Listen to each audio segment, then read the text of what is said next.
Former ambassador to Japan Ra Jong-il, currently a chair professor at Dongguk University, attributed North Korea's recent decision to support Russia in the Ukraine war to the country's severe internal crisis. He explained that North Korea, despite continued economic collapse and strict internal control, faces rising domestic discontent. Thus, it is seeking economic support from Russia through forming a closer alliance. Ra believes that North Korea's participation in the Ukraine war underscores the regime's desperate attempt to manage an increasingly dire political, economic, and social situation. He pointed out that, given the uncertainties ahead, South Korea should adopt a cautious stance. Ra served as the ambassador to Japan from 2004 to 2007, playing a key role in moderating Korea-Japan relations. He also served as the National Security Advisor during the Roh Moo-hyun administration, gaining extensive experience in Northeast Asia's security and diplomatic landscape. Currently a chair professor at Dongguk University, he is widely regarded for his insightful analyses on peace and security on the Korean peninsula. In an interview with the Chosun Daily, Ra offered his in-depth assessment of the heightened tensions on the peninsula, North Korea's internal crisis, and While North Korea's provocative actions, such as sending balloons with waste materials across the border, continue to raise tensions, Ra assessed that the possibility of a full-scale war remains low. Considering South Korea's current geopolitical position and strengthened deterrent capabilities, the likelihood of a large-scale conflict, such as war, is much lower than in the past, he said. He explained that North Korea would find it difficult to initiate a full-scale war. Furthermore, he noted that a full-scale conflict on the peninsula would result in substantial damage for all involved parties. He added that modern military powers hold far more powerful weapons than before, which serves as another deterrent to war. If a war were to break out among major powers, the devastation would be overwhelming, and the stakes are too high for countries to easily accept such consequences. Ra acknowledged, however, that while an all-out war on the peninsula is unlikely, the potential for continued provocations from North Korea remains significant. Ra also offered a critical assessment of the Sunshine Policy implemented during the Kim Dae-jung administration. The policy aimed to promote inter-Korean relations by providing economic support and fostering exchange. Although the Sunshine Policy opened up opportunities for inter-Korean exchanges and a path to peaceful possibilities, North Korea's closed and distrustful stance limited the establishment of genuine trust, he said.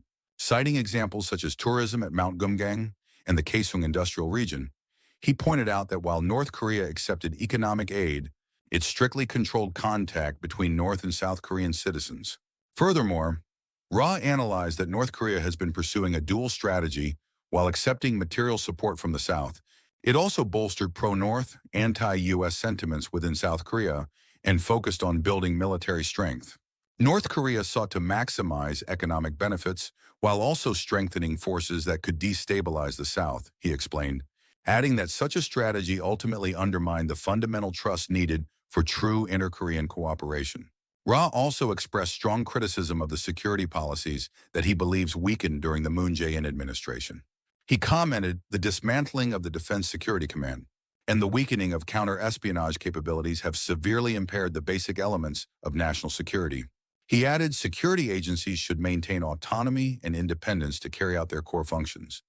Yet political interference, including leadership changes with each administration, has compromised these capabilities. Ra was particularly concerned about the potential impact of declining morale within the military on national security.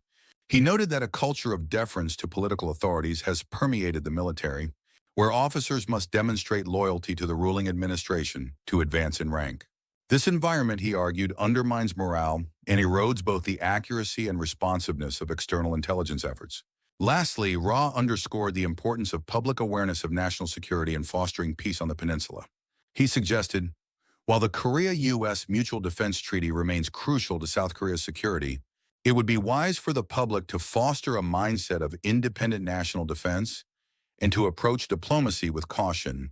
Korea's security, it would be wise for the public to foster a mindset of independent national defense and to approach diplomacy with caution. Wrapping up the interview, Ra concluded, peace is more crucial now than ever before, and the government's decisive actions must be matched by the public's commitment to national security.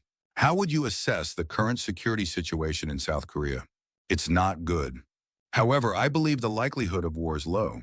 If we look back at the situation during the outbreak of the Korean War in 1950, there are some key differences compared to now. In the 1950s, the major powers had neither interest nor stakes in the Korean Peninsula. One of the conditions that can lead to war is the degree of armament. It's paradoxical, but the more heavily armed a region is, the less likely it is that war will break out. Today, there's simply too much to lose if a war were to occur. Even if there were a desire to go to war, the circumstances just aren't favorable for it. What do you think of North Korea's decision to send troops to Ukraine? Regarding North Korea's involvement in the Russia-Ukraine war, we need to examine how this affects the global political landscape and what it means for us. We should also consider what kind of impact it might have on regional security and alliance dynamics. Right now, the situation remains fluid and unpredictable, so it would be wise to take a cautious approach as we observe developments. How do you interpret Kim Jong-un's recent actions in declaring South Korea as North Korea's main enemy and escalating provocations? North Korea has often promoted themes of nationalism, peace, and unification, but their actions have told a different story.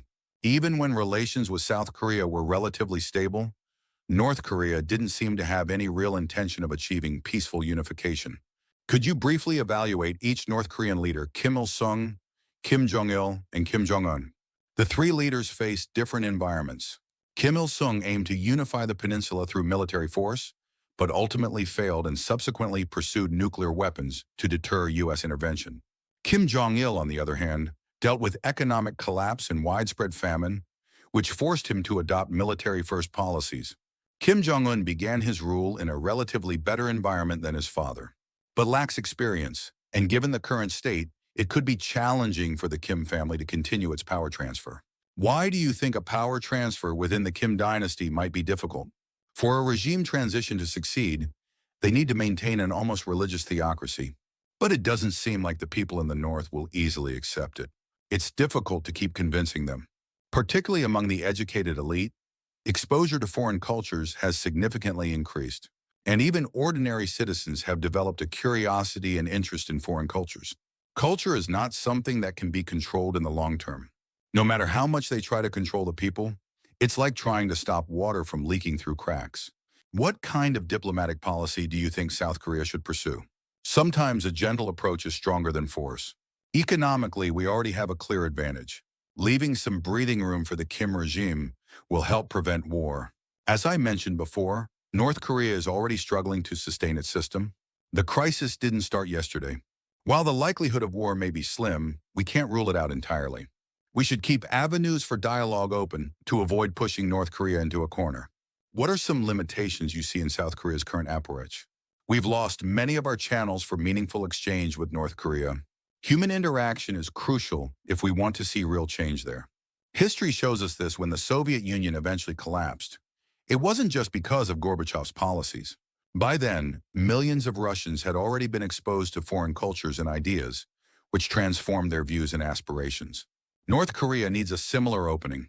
Regardless of international pressure, we should have kept projects like the Kaesong Industrial Region and Mount Gumgang tourism alive. What do you think are the most urgent areas for improvement in Korea's national security policy?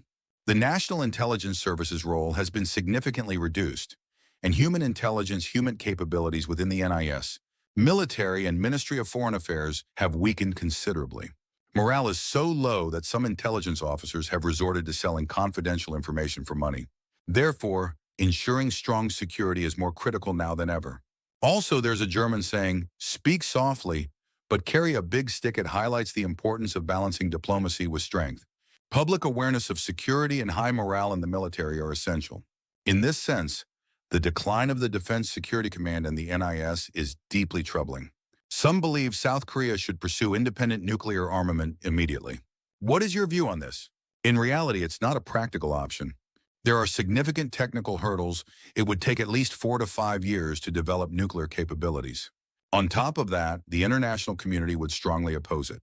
Many believe that if we pursued nuclear weapons independently, it could destabilize the global order. A more realistic approach would be to gradually seek approval for nuclear fuel reprocessing.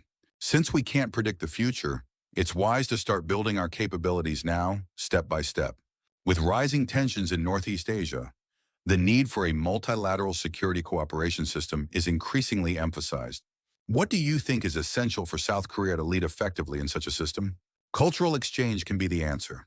I came to this realization during my time as ambassador in the UK. Cultural influence may take longer to manifest, but ultimately it's one of the most powerful forces. North Korea, China, South Korea, and Japan all share a historical connection through the use of Chinese characters as a common written language, which implies that we once shared cultural aspects. South Korea's cultural influence has already reached impressive heights. When cultures connect, the barriers between people can begin to break down.